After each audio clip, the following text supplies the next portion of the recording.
મનમાં સંકલ્પ કરશે તો એવા શુભ સંકલ્પને તિનકે સકલ મનોરથ સિદ્ધ કરહી ત્રિપુરારી. ભગવાન શંકરજી એના મનોરથોને પૂર્ણ કરશે.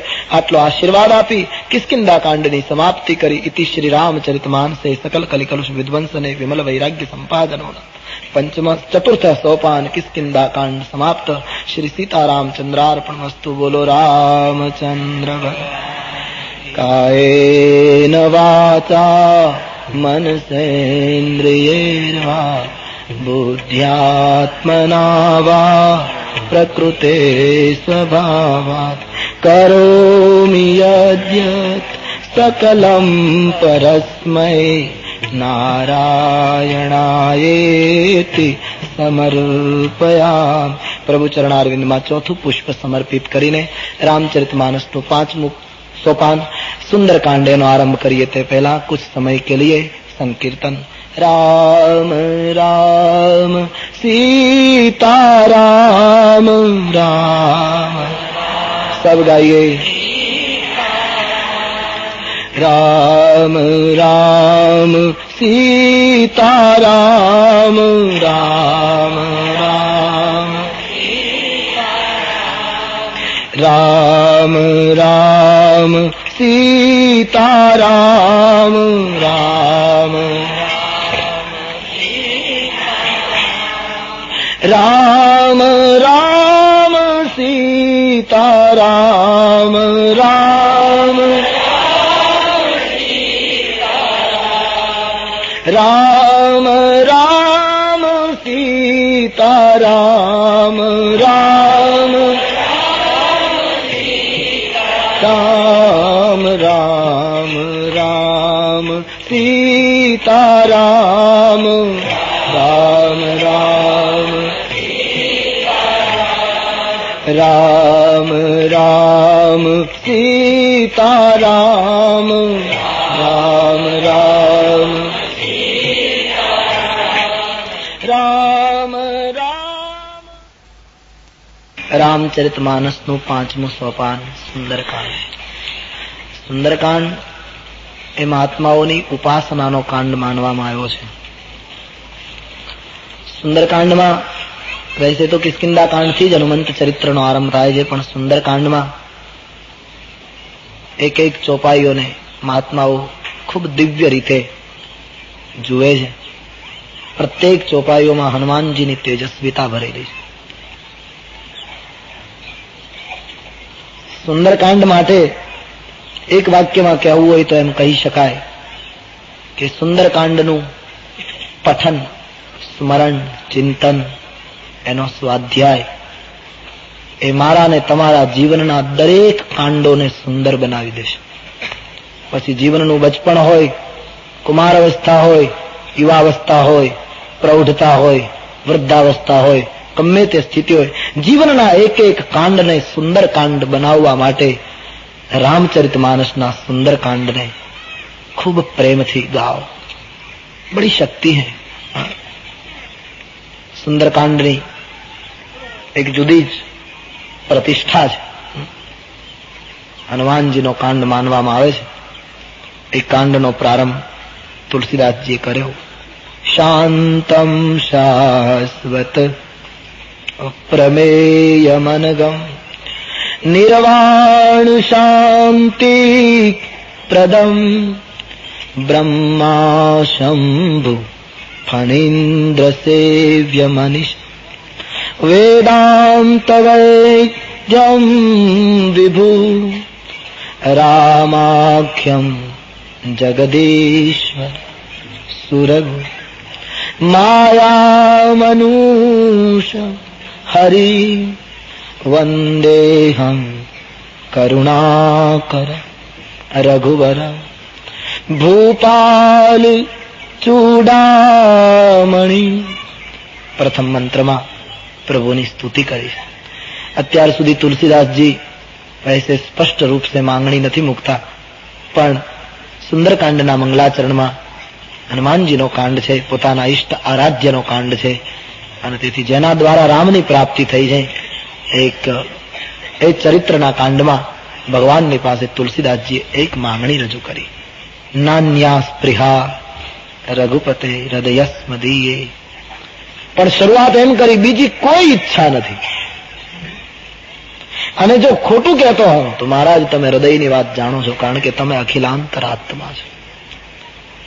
બીજું કશું નથી જોઈતું. ગોસ્વામીજી કહે નાન્યા સ્પૃહા રઘુપતિ હૃદયસ્મદીયે સત્યમ વદામી ચ ભવાન અખિલાંતરાત્મા. સાચું કહું છું મહારાજ, બીજું કશું જોઈતું નથી. તુલસી કહે એક વસ્તુ જોઈએ છે, અને તે ભક્તિ પ્રયચ્છ રઘુપુંગવ નિર્ભરામ મે. મહારાજ અમારા જીવનને નિર્ભર ભક્તિથી ભરી દો, અને કામાદિ દોષ રહિતમ કુરુ માનસમ ચ. અમારા માનસને કામાદિ દોષથી મુક્ત કરી દો. ભક્તિ અમને નિર્ભર ભક્તિથી ભરી દો. ભેદ ભક્તિ, સાધન ભક્તિ, સિદ્ધા ભક્તિ, ભક્તિના અનેક પ્રકારો મહાત્માઓએ બતાવ્યા છે.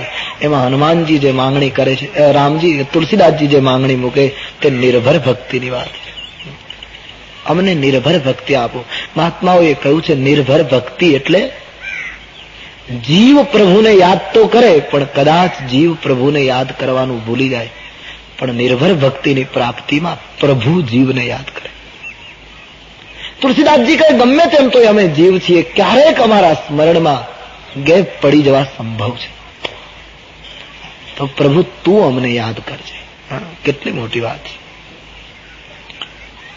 ગમે તેટલું અખંડ સ્મરણ કરીશું તો પણ ક્યારેક ચૂકી જઈશું, તો પ્રભુ તું અમને યાદ કર. ઈશ્વર જયારે જીવને યાદ કરે, કબીરા મન નિર્મલ ભયો જૈસો ગંગા નીર, પીછે પીછે હર ફિરે કહત કબીર કબીર.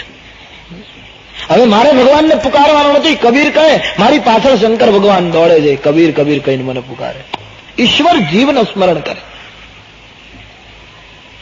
ભક્તિ આવી મને પ્રાપ્ત થાય. અને ત્રીજા મંત્રમાં અમારે અંજની નંદન પવન પુત્રની સ્તુતિ છે. અતુલિત બલધામ. તુલસીદાસજીએ શરૂઆતમાં કોશિશ કરી હનુમાનજીના ગુણોનું વર્ણન કરું, તો પેલા લખ્યું અતુલિત બલ કે ધામ હોવા. અતુલિત બલ ધામમ હેમ શૈલાભ દેહમ. આપ હેમ શૈલાભ દેહ છો. દનુજવાન કૃષાનમ. આપ દનુજ વનના અગ્નિ છો. જ્ઞાની નામ અગ્રગણ્યમ. જ્ઞાનીઓમાં તો સર્વશ્રેષ્ઠ છો. પણ તુલસીદાસજીને થયું કેટલા ગુણો વર્ણવું, એટલે લખી નાખ્યું સકલ ગુણ નિધાનમ. તમામ ગુણના આપ નિધાન છો. વાનરાણામધીશમ રઘુપતિ પ્રિય ભક્તમ વાત જાતમ નમામી. હે રઘુપતિ કે પ્રિય ભક્ત, આપના ચરણારવિંદમાં નમસ્કાર. આમ હનુમંતલાલજીની સ્તુતિ કરીને રામકથાના 5મા સોપાન સુંદરકાંડની પ્રથમ ચોપાઈ. જાંબવંત કે બચન સુહાય, જાંબવંત કે સુની હનુમંત હૃદય અતિ ભાય.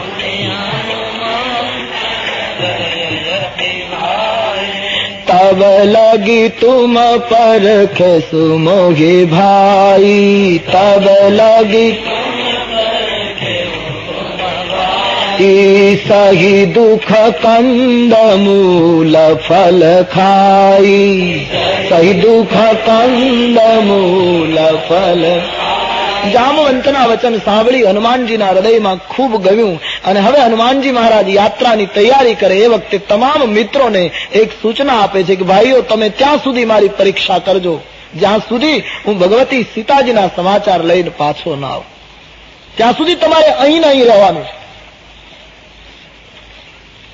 નહીતર સવાલ એમ થાય કે હનુમાનજીને ખબર હતી કે આમાંથી બીજું કોઈ આ કાર્ય કરી શકે એવું નથી.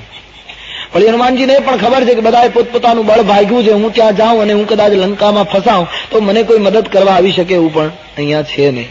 તો હનુમાનજીને વધારે સારું એ હતું કે એ લોકોને એમ કહેવું જોઈએ કે તમે હવે રામજીની પાસે જતા રહો, હવે આપણે ત્યાં જ મળીશું. હું કામ પૂરું કરીને સીધો ત્યાં પ્રવર્તન આવીશ અને આપણે ત્યાં જ ભેગા થઈશું. તમે અહીંયા દરિયાને કિનારે મીઠું પાણી પણ નથી ને અહીંયા તકલીફમાં મુકાવ, એના કરતા તમે સીધા ત્યાં જતા રહો અને હું આવીશ ત્યારે. આમ કહેવું વધારે આમ વિવેક ભર્યું લાગત. પણ હનુમાનજીએ બધાને કહ્યું નહીં, અહીં જ રહેવાનું, ત્યાં સુધી તમારે અહીંયા જ રહેવાનું, અહીંથી જવાનું નહીં. શું કામ?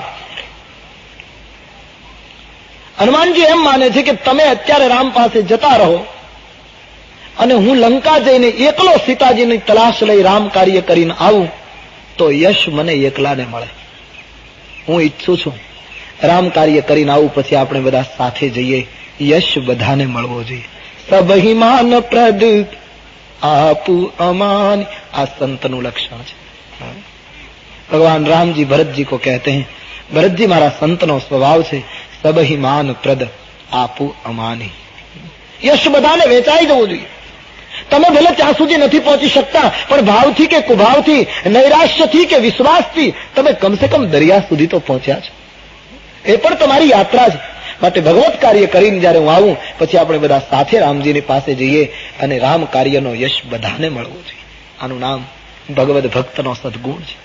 આપ અહીંયા રહેજો, અહીંથી જશો નહીં. હું રામ કાર્ય કરીને ચોક્કસ આવીશ, કારણ કે યાત્રાના આરંભમાં મારા હૃદયમાં આનંદ થઈ રહ્યો છે. એ શુભ નિશાની છે કે સફળતા મળશે.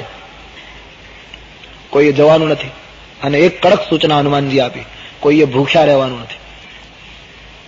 કે હનુમાન આવે ત્યાં સુધી અમારે ઉપવાસ, અનશન, બસ બીજું કઈ લેવાનું જ નહીં. એમ કરીને બેસી નહીં જવાનું. ફળ ફૂલ જે કઈ મળે એ બધું ખાવાનું. ખાવાની ખાસ સૂચના આપી, ફળ ફૂલ ખાવાના, કારણ કે હું ત્યાં ચાલુ કરવાનું છું. હું ત્યાં ભૂખ્યો રહેવાનું નથી, એટલે તમારે અહીંયા ચાલુ કરવાનું. શરીરને બરાબર સાચવવા માટે ફળફૂલ લેજો, થોડુંક દુઃખ પડે તો સહન કરી લેજો, પણ અહીંયા મારી પ્રતીક્ષા કરજો. વચન આપું છું, પાછો આવીશ. મિત્રોને સૂચના આપી. અદભુત ચરિત્ર છે હનુમાનજીનું. પણ કેટલું સરસ મારે તમને શીખવા જેવું કર્યું. ખબર છે કે હવે આ વ્યક્તિ સિવાય કોઈ કાર્ય સંપન્ન કરી શકે એમ નથી. એ પાકો નિર્ણય લેવાઈ ગયો. છતાં આ મહાપુરુષની નિરાભિમાનિતા તમે જુઓ. બાબાજીએ લખ્યું, અસ કહી નાઈ સબન કહું માથા, અસ કહી નાઈ સબન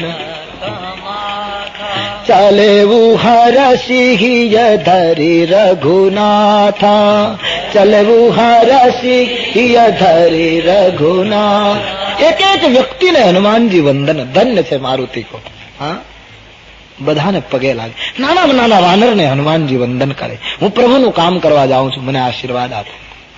આ છે ભક્તિ. જેનામાં સાચી ભક્તિના ગુણો ઉતરે છે ને, એ જીવનમાં સહજ સરળ હોય છે. તુલસીની આ ચોપાઈ તો મંત્ર લાગે, ખિસ્સામાં લખીને રાખી મૂકવા જેવી છે. વૈસે હર ચોપાઈ મંત્ર. પણ આ તો જયારે જયારે મને તમને આમ અક્કડ રહેવાનું કંઈક આવી જાય તો તરત જ વાંચી લેવી જોઈએ. સરલ સ્વભાવ નમન કુટિલાઈ, જથા લાભ સંતોષ સદાય. સ્વભાવ સરળ, સ્વભાવને સરળ બનાય. આપણામાં બહુ સ્વભાવને અક્કડ રાખવા જેવું કઈ છે જ નહીં. માણસને અમારે ત્યારે નથી કેતા અમે ન હોય તો ન થયું હોય, કઈ નહીં, બધું થયા કરે. સૂરજ એમને ઉગે જ છે. તું હો કે ન હો, કાંઈ ફેર પડતો નથી. પ્રકૃતિ એનું કામ કર્યા જ કરે છે. સરળ સ્વભાવ ન મન કુટિલાઈ. તુલસીદાસજીના જીવનમાં એ ખરેખર ચરિતાર્થ હતો. આટલી વર્ષનો બુઝુર્ગ અમારો સંત, રામાયણ જેવું શાસ્ત્ર રામ સાક્ષાત કરી, હનુમાનજીની પૂર્ણ અનુભૂતિ કરી અને લખે, અને છતાં એમ કહે કે કવિ ન હો નહીં ચતુર કહાવ, મતિ અનુરૂપ રામ ગુણ ગાવ. કહ રઘુપતિ કે ચરિત અપારા, કહ મતિ મોરી નિરત સંસાર. શરૂઆતમાં એમ કહે ત્યાં સુધી તો માની લઈએ કે ચાલો કવિ હજી ગ્રંથની રચના કરે છે ત્યારે આવું લખે. પણ ઉત્તરકાંડના છંદની છેલ્લી પંક્તિમાં આ વયોવૃદ્ધ મહાપુરુષ એમ લખે કે જાકી કૃપા લવલેશ તે મતિમંદ તુલસીદાસ. વિશ્વને આટલું મોટું શાસ્ત્ર આપનાર મહાપુરુષ કહે હું મતિમંદ છું. શું સાધુની સરળતા છે. જાકી કૃપા લવલેશ તે મતિમંદ તુલસીદાસ હું, પાયો પરમ વિશ્રામ રામ સમાન પ્રભુ નાહી કહું. અસ કહી નાઈ સબન કહું માથા. બધાને હનુમાનજી વંદન કરે છે. નરસિંહ મેં તો કહેતો ને એવા રે અમે એવા, બસ બધાને પગે જ લાગવાનું. જેને જે કહેવું હોય તે મુબારક. ભક્તિ કરવી હોય તો બધાને વંદન કરતા શીખો. માનવીમાં મને તમને, પદાર્થોમાં મને તમને ઈશ્વર ન દેખાય તો શાસ્ત્રમાં અને મંદિરમાં કેમ દેખાય? ભક્ત તો બધાને વંદન કરે. નિજ પ્રભુમય દેખાઈ જગત કે ही सन करहि विरोध. स्वामी रामतीर्थ કહે છે, जिधर देखता हूं उधर तू ही तू है. બધાને પ્રણામ કરી હર્ષિત થઈ હૃદયમાં રઘુનાથજીને યાદ કરીને સાથે એકદમ સ્મરણમાં રાખીને હનુમાનજી યાત્રાનો શુભારંભ કરે છે. મિત્રો હનુમાનજીને વિદાય આપે છે. एक बड़ी यात्रा शुरू होने वाली है. हनुमान जी ने देखा तो सिंधु तीर समुद्र ने किनारे एक सुंदर पर्वत છે. રામ કહીને હનુમાનજી ઉપર. મિત્રો નીચે છે હનુમાનજી પર્વત ઉપર. હનુમાનજીની આ યાત્રામાં 3 વાર પર્વત ઉપર ઉભા છે. એના પગની નીચે 3 વાર. અહીંયા પણ પર્વત છે, કૂદીને સામે જશે તો ત્યાં પણ પર્વત ઉપર. પર્વત એ મક્કમતા અને સ્થિરતાનું પ્રતીક છે, અટલતાનું. હનુમાનજીના પગની નીચે પૂરી મક્કમતા છે, પૂરી નિષ્ઠા છે. મનથી પણ પાકા, વચનથી પણ પરિપક્વ અને કર્મથી પણ પરિપક્વ. જરાય ચલિત નથી આ પુરુષ. હર કદમ કે નીચે પૂરી નિષ્ઠા है. कोई कदम अस्थिर નથી આ પુરુષનું. પર્વત કે ઉપર ચઢ ચુકે हैं और 400 ગાવનો સાગર પોતાની દિવ્ય નેત્રોથી જોયો છે. રત્ન ઘોઘાટા કરે છે સમુદ્ર. ફરી એકવાર તળેટીમાં નીચે જોઈ બધા મિત્ર વર્ગોને નમસ્કાર કર્યો છે. मैं जा रहा हूं और सब लोग हनुमान जी को विदा देते हैं. बोलिए हनुमान जी महाराज, लंगड़े जी महाराज की. पवन पुत्र को बड़ी भावभीनी विदाई दी गई और हनुमान जी महाराज चारे बाजू जोई. बार बार रघुवीर संभारी तड़के पवन तनय बल भारी. बार बार रघुवीर ने याद કર્યા. વીરતાનું કામ કરવું છે એટલે રઘુવીર ને યાદ કરી અને પર્વત ઉપર પોતાનો પગ દબાવી જે હનુમાનજીએ ઉડાન ભરી. માનસકારે લખ્યું છે પર્વત ઉપર હનુમાનજીના પગનો મચરકો લાગ્યો, એ પર્વત પાતાળમાં ઉતરી ગયો. ભૌગોલિક પરિવર્તન થઈ ગયું. વૈરાગીનો પગ અડે, બ્રહ્મચારીનો પગ અડે, એક ત્યાગી પુરુષનો પગ અડે, એ પર્વત પાતાળમાં જતો રહ્યો છે. રામજીના સારંગમાંથી જેમ અમોઘ બાણ છૂટે કે જીમી અમોઘ રઘુપતિ કરવાના તાગી ભાતી ચલા હનુમાન.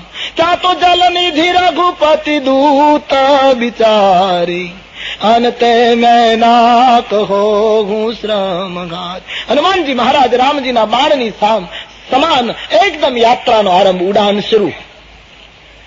સમુદ્રની ઉપર હનુમાનજી મહારાજની ગતિ શરૂ થઈ ગઈ આકાશ માર્ગે. સમુદ્ર દેવે જોયું કે રઘુવીરનો દૂત આજ મારે આંગણે મહેમાન છે, મારા ઉપરથી પસાર થાય છે. લાવ સ્વાગત કરું, થોડી વાર એમને આરામ થાય એટલા માટે વ્યવસ્થા કરું. સમુદ્રને તળિયે એક મૈનાક નામનો પર્વત હતો. આપણા પુરાણવિદો એમ કહે છે કે પહેલા પર્વતોને પાંખો હતી, સજીવ હતા બધા પર્વતો, એ પાંખોથી ઉડી શકતા હતા. પણ પછી અમુક સમયે પર્વતોને અહંકાર આવ્યો અને એ ઉડી ઉડીને ગામડા ઉપર બેસવા માંડ્યા, ગામડાનો નાશ કરવા લાગ્યા. મોટા મોટા શહેરો ઉપર ઉડીને બેસે, ગામના ખલાસ કરીને. પછી વજ્રનો પ્રયોગ થયો, એ બધાની પાંખો કાપી નાખી અને એ બધા જ્યાં પડ્યા ત્યાં સ્થિર થઈ. એ માનો મૈનાક સુવર્ણનો પર્વત હતો, એ પાંખો સહિત વજ્રથી છટકી ગયો અને સમુદ્રને તળિયે આશ્રય લઈ લીધો, એમાં બચી ગયો. નહીતર પર્વતોને પાંખો હતી. એ સારું થયું કાપી નાખી, નહીતર શું થાત? ડુંગરા ઉડતા ઉડતા નીકળતા હોત તો તકલીફ ન કોઈ. ભગવાનની બહુ દયા કહેવાય. નહીતર વૈજ્ઞાનિકો એમ કહે કે આ વનસ્પતિમાં જીવ છે, વૃક્ષોમાં પણ જીવ છે, હા, પણ માનવ જીવન માટે પ્રભુએ કેટલી, એકેય વૃક્ષ હલે નહીં, બસ ઉભું જ રહે. નહીતર એ લોકો ફરવા નીકળે તો વડલો ને પીપળો ને લીમડો આ બધા સાથે ફરવા નીકળે ને બજારોમાં આટા મારે તો મોટરું ક્યાં રાખવી, ક્યાં ચાલવું? પણ નહીં, સંત વિટપ સરિતા ગિરિધર નહીં, સહે તડકા પ્રથમ વૃક્ષો અવરને. આ ઠંડીમાં સવારમાં વહેલા વૃક્ષોને જોઈએ છીએ ને તો એમ લાગે કે શું સહન કરે છે ઝાડવાઓ. આપણે કેટલું ઓઢી ઓઢીને ફરીએ છીએ અને આ માનવ જાત માટે વૃક્ષો કેટલું સહન કરે. બિલકુલ ખુલ્લા આકાશની નીચે ઉભા, એની સાધુતાનું દર્શન વહેલી સવારે થાય છે. સહે કેટલી ઠંડક સહન કરે છે. ઝાડવા ફળ નથી ખાતા, સરોવર પાણી નથી પીતા, કારણ ઉપકારી એનો આત્મા. પર્વતોની પાંખો કપાઈ ગઈ. મૈનાક નામનો પર્વત સમુદ્રને તળિયે આશ્રિત થઈ ગયેલો અને તેથી આજ સમુદ્રએ એ પર્વતને કહ્યું, ભાઈ તું બહાર આવ અને હનુમાનજી મહારાજને થોડી વાર વિશ્રામ આપ. એ સોનાનો પર્વત બહાર આવ્યો. હનુમાનજીને હાથ જોડ્યા, બાબા થોડી વાર વિશ્રામ લો, થોડી વાર આરામ કરીને જાઓ. હનુમાનજી નીચે ઉતર્યા, એના આગ્રહનો સ્વીકાર કરતા એના મસ્તક ઉપર હાથ મૂક્યો, ભાવ સ્વીકાર્યો પણ રોકાયા નહીં. એમણે એમ કહ્યું કે ભાઈ તું મને આરામ કરવાનો આગ્રહ કરે છે, પણ આરામની મારી વ્યાખ્યા જુદી છે. શું? રામ કાજ કિન હે બિના મોહી કહા વિશ્રામ. ભગવત કાર્ય વગર મને આરામ ક્યાં છે? ધ્યાન દે, ગંભીરતા છે. ઈશ્વરની યાત્રા યાની ભક્તિની પ્રાપ્તિ કરવા માટે જયારે આપણે નીકળીએ છીએ ત્યારે પહેલું સોનું આડું આવે છે, સોનાનો પર્વત. અને એ સોનું આપણને એમ કહે છે કે જરા આરામ કરતા જાઓ, પણ સોનું કોઈને આરામ આપી શક્યું છે?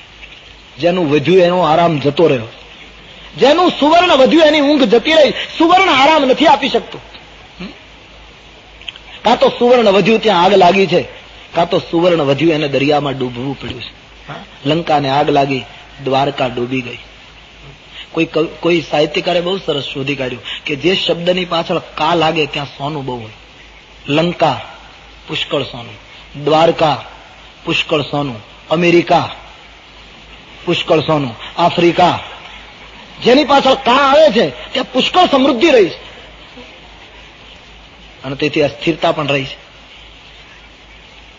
જીવન સાધના કરતો કરતો ભક્ત યાની ઉપાસક ભક્તિ યાની સીતાજીના દર્શન કરવા જતો હશે ત્યારે એના ભવસાગરના પંથમાં સોનું આડું આવશે. એ લાગણીથી કહેશે, આગ્રહ કરશે પ્રેમથી, તમે થોડી વાર રોકાવ. પણ હનુમાનજી ન નિરાદર ન સ્વીકાર. હનુમાનજીએ ભાવથી એનો સ્વીકાર કરતા હાથ અડાડ્યો, કહ્યું ભાઈ આપની વાત બરાબર છે, પણ મારે તો રામ કાર્ય કરવાનો પૂર્ણ સંકલ્પ છે અને તેથી હું અહીંયા રોકાઈ ન શકું. હનુમાનજી વિવેકથી સોનાના પર્વતથી પાર થઈ ગયા અને જેવા આગળ ઉપડ્યા છે, જાત પવન સુત દેવન દેખા અનજાના ચહ બલ બુદ્ધિ વિશેષા અનસુર સા નામ યાગીન કી માતા. તુલસીદાસજીએ લખ્યું કે હનુમાનજી મહારાજ મૈનાકથી જેવા આગળ નીકળ્યા, દેવતાઓએ હનુમાનજીને જતા જોયા અને દેવતાઓને ઈચ્છા થઈ કે હનુમાનજીની બુદ્ધિ અને બળની પરીક્ષા કરી. સુરસા નામ અહિન કે માતા પઠીએ આઈ કહી તે બાત. હનુમાન દેવતાઓએ સુરસા નામની એક સર્પની માતા જેને પાંખો હતી સર્પિણી, એને દેવતાઓએ કહ્યું કે હનુમાનજી જઈ રહ્યા છે, એની બુદ્ધિ બળની કસોટી કરો. તમે એના માર્ગમાં જઈ અને કસોટી કરો. આકાશમાંથી સુરસાને મુક. હવે હનુમાનજી લંકામાં પ્રવેશ કરે છે ત્યાં સુધીમાં એમને 3 વિઘ્નો આવે છે. આકાશમાંથી સુરસા, પાણીમાંથી સિંહિકા અને લંકામાં પ્રવેશ કરતી વખતે લંકીની 3 વિઘ્નો. એનો અર્થ એમ થાય છે કે ભક્તિની યાત્રા જયારે આપણે કરીએ ત્યારે આકાશમાંથી પણ વિઘ્નો આવશે, પાણીમાંથી પણ વિઘ્ન નીકળશે, ધરતી ઉપરથી પણ વિઘ્ન આવશે. ભક્તિનો માર્ગ બહુ કઠિન હૈ, રઘુપતિ ભક્તિ કરત કઠિનાય. તો પહેલું વિઘ્ન સુરસા આવે છે. આજ સુરન મોહી દિન આહારા. આજ દેવતાઓએ મને ખોરાક આપ્યો છે, હું આને ખાઈ જઈશ. એમ સુરસા એકદમ ઉડતી સામે આવી અને વચન સાંભળતા હનુમાનજીએ કહ્યું, માતાજી તમારે મને ખાઈ જવો છે? બોલે હા, મને ભૂખ લાગી, દેવતાઓએ મને ખોરાક આપ્યો. હનુમાનજીએ કહ્યું, તમારા મુખમાં હું આવું, તમે મને ખાઈ જાઓ અને તમારી ક્ષુધા તૃપ્ત થતી હોય તો એ મારું સદભાગ્ય ગણાય. પણ માતાજી રામ કાજ કરી ફિર મેં આવો, સીતા કહી સુધી પ્રભુ ही सुनाओ, तब तो बदन पैठी हो सत्य कहो मोहि जान दे माई. હું રામનું કાર્ય કરી આવું, રામજીને સંદેશ સીતાજીને આપી આવું, સીતાજીનો સંદેશ લઈને રામજીને આપી આવું અને રામ ભક્ત તરીકે વચન આપું છું કે પછી હું સામેથી તમારા મુખમાં આવીને પ્રવેશ કરી, ત્યારે તમે મને ખાઈ જજો. હે માતા, અત્યારે મને જવા દો.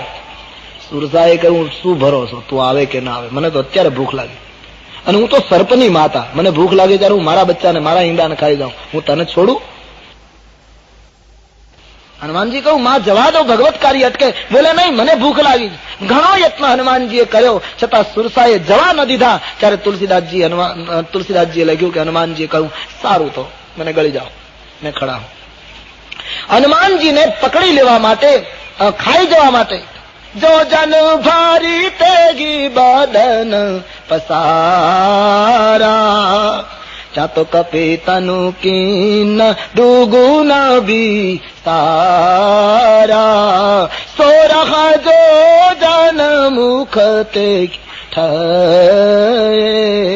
અને તુરત પવન સુત 32 ભયે જસ જસ સુરસા બદન બઢાવા. તુલસીદાસજીએ લખ્યું એક યોજનમાં સુરસાએ મુખ પહોળું કર્યું. એક યોજન એટલે 4 ગાંવ 8 માઇલ.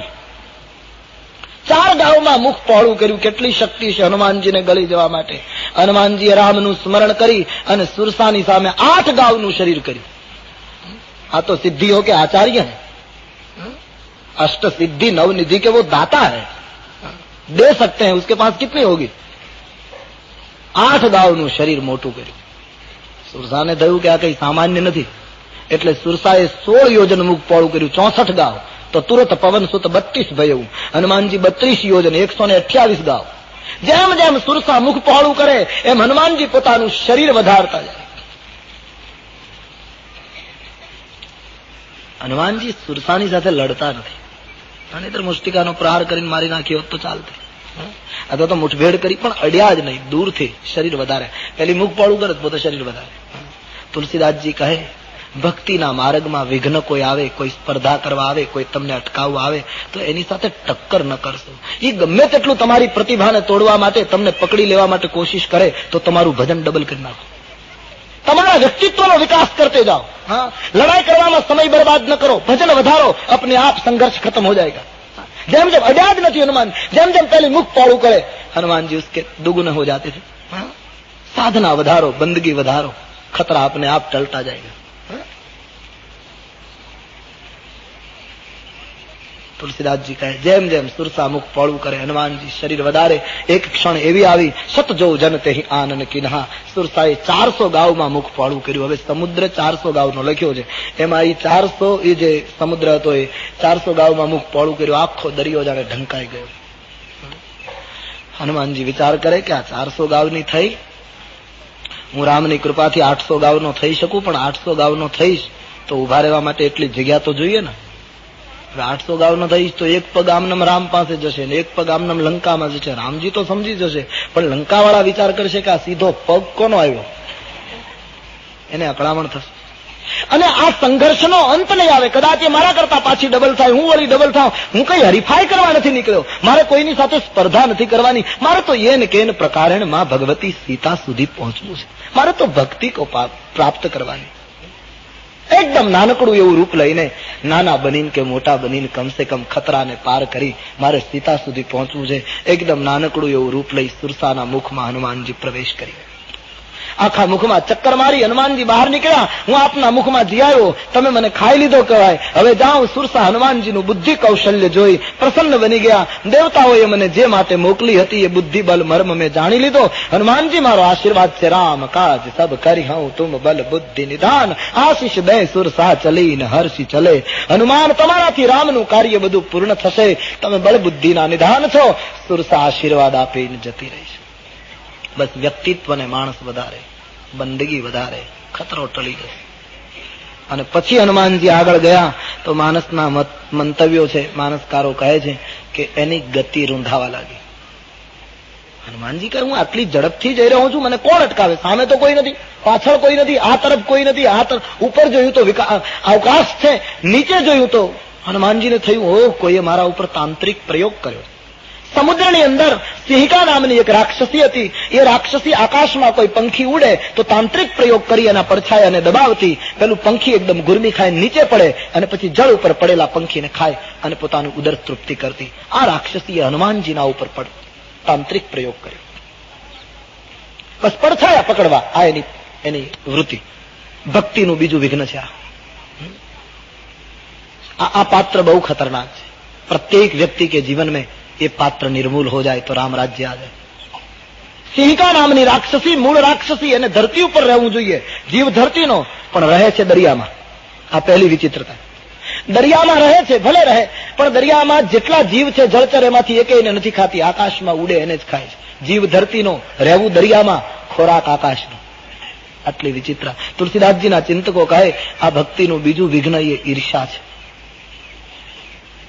અને ઈર્ષાને, આ રાક્ષસીને દરિયામાં બેસાડી, એનો અર્થ ઈર્ષા દરિયા જેવડો મોટો માણસ હોય તો એના ઊંડાણમાં ક્યાંક કામ કરતી હોય, ક્યારેક ક્યારેક એ દેખો દેતી હોય છે. બીજું, ઈર્ષા રાક્ષસી આજુબાજુના નથી ખાતી, આકાશમાં ઉડે. ઈર્ષા છે ને એ પોતાની સમાન હોય, પોતાથી નાના હોય તો તકલીફ ન કરે, પણ આપણા કરતા કોઈ ઊંચાઈમાં ઉડે, આપણા કરતા કોઈ પ્રગતિ કરે, આપણા કરતા કોઈ વિકાસ કરે, આપણા કરતા કોઈ ઉન્નત બને, તો ઈર્ષા એનો પડછાયો પકડીને એને કેમ પાડવા એની પ્રવૃત્તિ શરૂ કરે. અને ઈર્ષાળુ માણસ પડછાયા જ પકડી શકે, કારણ કે વ્યક્તિને તો પકડી ન શકે. ઊંચાઈને આંબી ન શકાય, ત્યારે પડછાયાને પકડવા આ માનવ સમાજનો એક મોટો સ્વભાવ છે. ઊંચાઈને તો પકડી શકે નહીં, એટલે હું તમે જયારે કોઈની ઊંચાઈ જોઈએ ત્યારે પછી એના પડછાયામાં ફાફા મારીએ છીએ. પડછાયો કાળો હોય છે.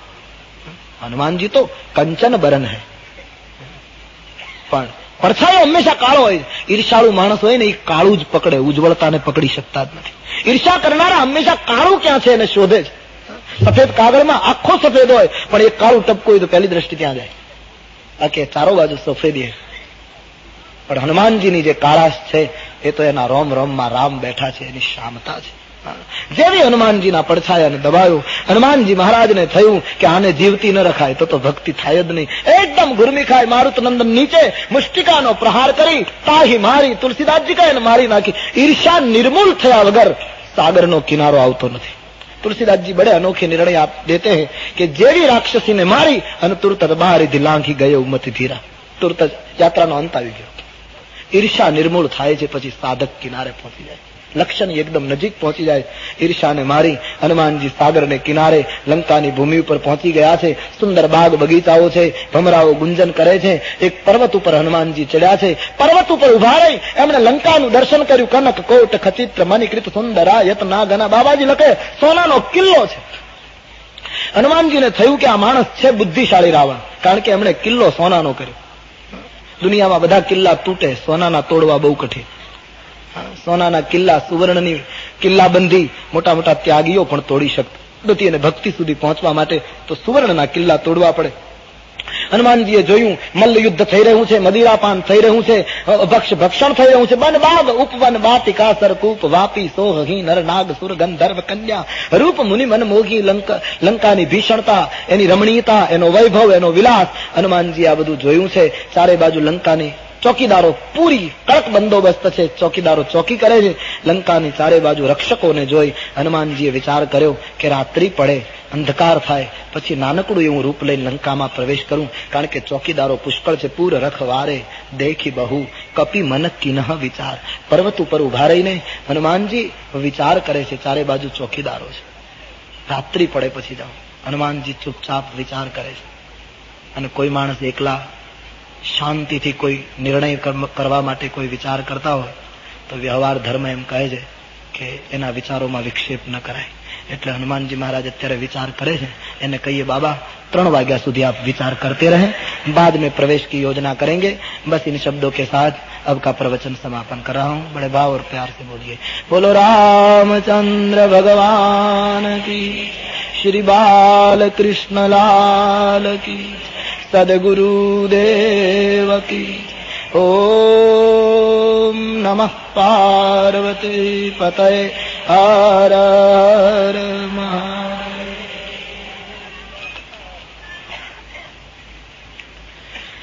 पुर रखवारे देखी बहु कपि मन किन्ह विचार. अति लघु रूप धरो निशी नगर करो पैसार. हनुमानजी महाराज લંકાના પાદરમાં એક પર્વતના શિખર ઉપર ચડીને લંકાનું દર્શન કરે છે. હનુમાનજીને થયું કે લંકાની ચારે બાજુ પુષ્કળ ચોકીદારો લંકાનું સંરક્ષણ કરે છે. આપ રામચરિતમાનસને ઠીકથી જોશો તો ખ્યાલ આવશે.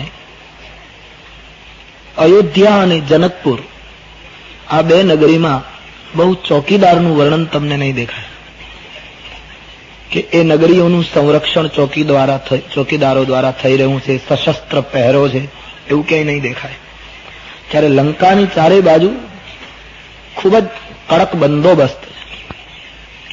એનું એક જ કારણ, મેં સવારે પણ ઇશારો કર્યો તેમ, કે જ્યાં અતિ સુવર્ણ હોય ત્યાં સંરક્ષણ બહુ રાખવું પડે.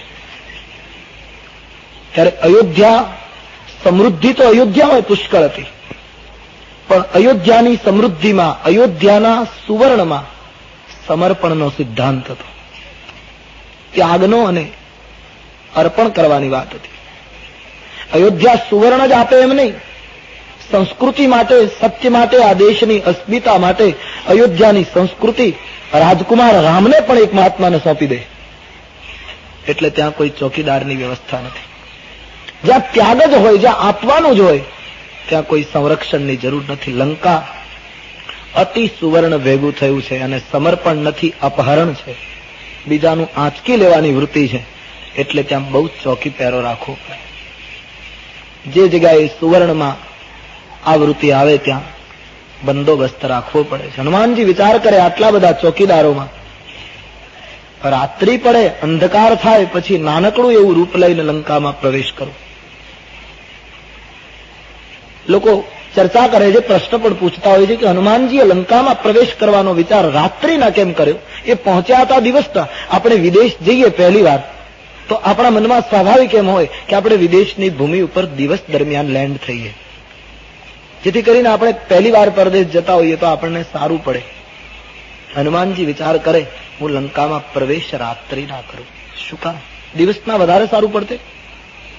પણ નહીં, એક જબરદસ્ત દ્રષ્ટિ હતી આના પાછળ. હનુમાનજીએ વિચાર્યું કે રાત્રિના અંધકારમાં લંકામાં પ્રવેશ એટલા માટે કે કોઈ પણ વ્યક્તિનું જીવન તમારે અંતરંગ બરાબર જોવું હોય તો રાતના અંધારામાં જ જોવાય. દિવસના અજવાળામાં આ જગતમાં બધા જ સજ્જન દેખાય છે. દિવસના પ્રકાશમાં તો આપણે સજ્જન ન હોઈએ તો સજ્જન ફરજિયાત રહેવું પડે, સમાજનો ડર લાગે. રાતના અંધકારમાં આપણું વ્યક્તિગત જીવન કેટલું સારું છે. કોઈ પણ વ્યક્તિના અંતરંગ જીવનનો અભ્યાસ રાત્રિના અંધકારમાં થઈ છે. સવારના 8-9 વાગે કોઈ આપણને મળવા આવે તો આપણે એમ જ કહેવાના કે હમણાં જ હું પૂજામાંથી બહાર આવ્યો, પૂજા જ કરતો હતો. રાત્રિના અંધકારમાં આપણે કેવું જીવન જીવીએ છીએ, અને એમાં લંકા તો નિશિચર નગર છે. તેથી હનુમાનજીએ વિચાર્યું, લંકાનું જીવન બરાબર જો જાણવું હોય તો રાત્રિના પ્રવેશ કરો. અતિ લઘુ રૂપ ધારો નિશી નગર કરો પૈસાર. એકદમ નાનકડું રૂપ ધારણ કરી પ્રવેશ કરવાનો નિર્ણય છે. રાત્રિ થઈ ગઈ, અંધકાર છે. લંકાનો જે મુખ્ય દરવાજો છે એમાં હનુમાનજીને પ્રવેશ કરવો છે. એકદમ નાનકડું એવું રૂપ ધારણ કર્યું. માનસકાર લખે, મસક સમાન રૂપ કપી ધરી. મચ્છરના જેવડા નાના થયા હનુમાનજી. બડી સિદ્ધિ હે હનુમાનજી મેં તો. આપણે જોઈ ગયા સવારે કે સુરસાની સામે પેલી સર્પીણી એમને ગળવા આવી ત્યારે હનુમાનજી એની સામે આટલા મોટા થયેલા, માઇલોમાં શરીર વધારેલું, એ હનુમાનજી લંકામાં પ્રવેશ કરતી વખતે મચ્છર જેટલા નાના થઈ ગયા. મચ્છર નથી બન્યા, મસક સમાન, મચ્છરના જેટલા નાના થઈ ગયા, આટલા સૂક્ષ્મ બની ગયા. હનુમાનજીએ જગતને બતાવ્યું, સમય આવે ત્યારે હું મોટો પણ થઈ શકું છું અને સમય આવે હું નાનો પણ થઈ શકું, એકદમ નાનું સ્વરૂપ પણ ધારણ કરી શકું છું. જરા ઓર સમય આવે હું મોટો પણ થઈ શકું છું, સમય આવે હું નાનો પણ થઈ શકું છું.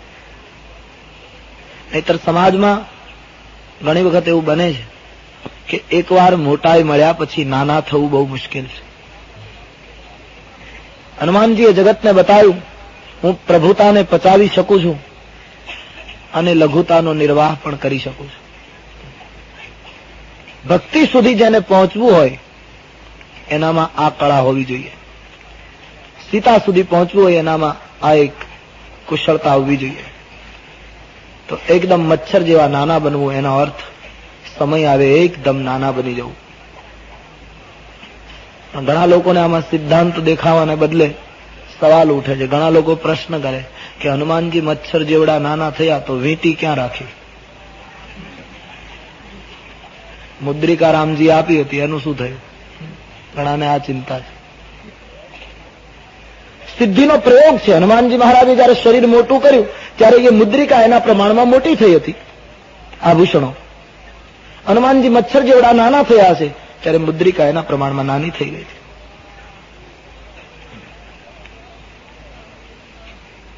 અથવા તો એમ પણ થઈ શકે કે હનુમાનજીનું રામ સ્મરણ લંકામાં પ્રવેશ કરતી વખતે એકદમ ધીરે ધીરે શૂન્યતા તરફ ગયું છે, સૂક્ષ્મ બન્યું છે.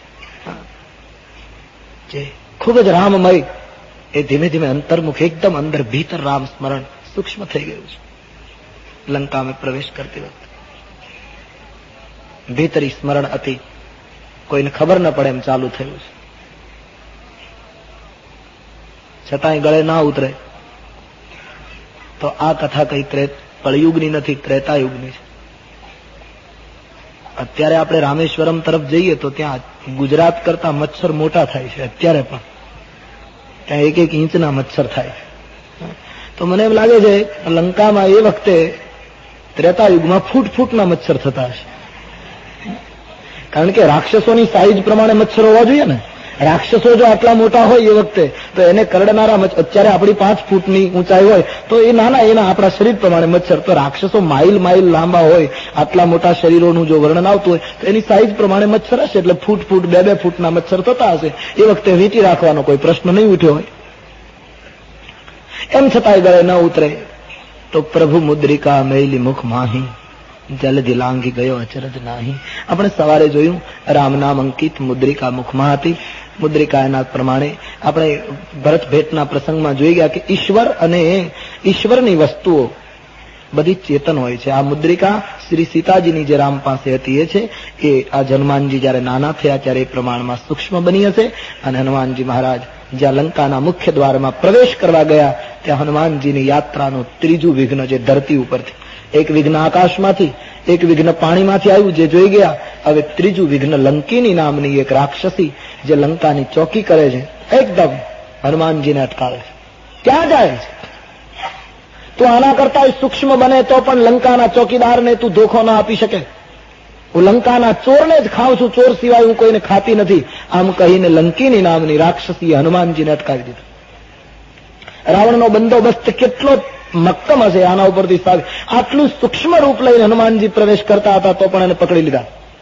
હું ચોર સિવાય કોઈને ખાતી નથી. ક્યાં જાય છે? આમ કહીને હનુમાનજીને અટકાવી દીધા. હનુમાનજી એકદમ રોષે ભરાયા. હનુમાનજી આ રાક્ષસીને મારત નહીં, પણ પેલી રાક્ષસીએ કહ્યું ચોર સિવાય કોઈને ખાતી નથી, મારો ખોરાક જ ચોર છે. અને તેથી હનુમાનજીથી રહેવાયું નહીં. એક જ મુષ્ટિકાનો પ્રહાર હનુમાનજીએ રાક્ષસીના મસ્તક ઉપર કર્યો છે. રુધિર બમત ધરની ધનમની ધરતી ઉપર પડી ગઈ, મુખમાંથી લોહીની ધારા નીકળી ગઈ.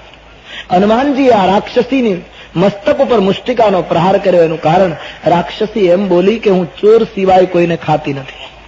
હનુમાનજીને ગમ્યું નહીં. હનુમાનજીને થયું કે તું ચોર સિવાય કોઈને ખાતી નથી, તારો ખોરાક જો ચોર જ હોય તો દુનિયાનો સૌથી મોટો ચોર લંકામાં બેઠો છે, રાવણ, જે મારી માતાને ચોરીને લાવ્યો છે. સંસારનો મોટામાં મોટો ચોર લંકામાં જે બેઠો, એ ચોરની તું સેવા કરે છે, એ ચોરની તું ભક્તિ કરે છે. અને સીતાની તલાશ લેનારા રામના ઉપાસકોને ચોર કહીને એને તું અટકાવે છે. જો ચોરને જ ખાતી હોય તો શરૂઆત રાવણથી કર.